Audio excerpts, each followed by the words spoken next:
Hi, today we're going to do a demonstration on the high temperature capabilities of our Huskey Tuff Suff grease.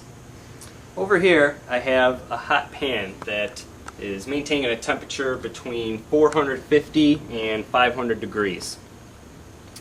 I also have three greases we're going to test here. The first is a synthetic grease, and that has a synthetic base oil. The second is a traditional lithium complex grease, which has a dropping point of 500 degrees.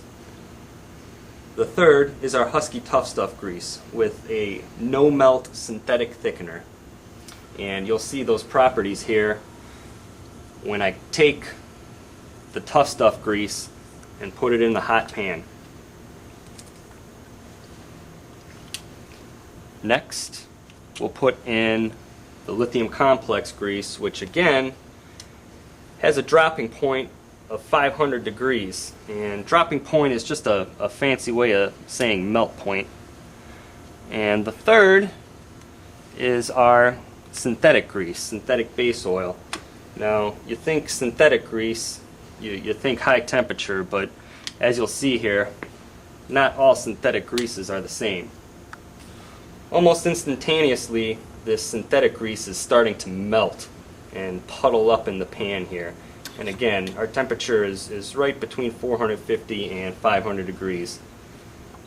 The lithium complex has followed suit and is doing the same thing.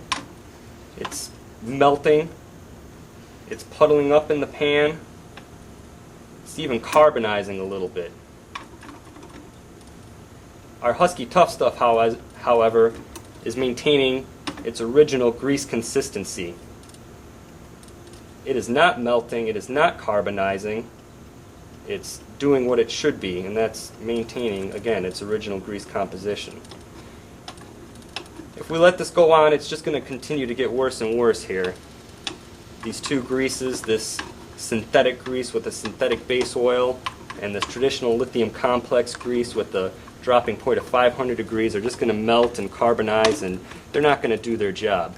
Whereas the Huskey Tuff Suff is doing exactly what it should. Now, the question I'd like to ask you is, which one of these greases would you want to use in your high temperature application?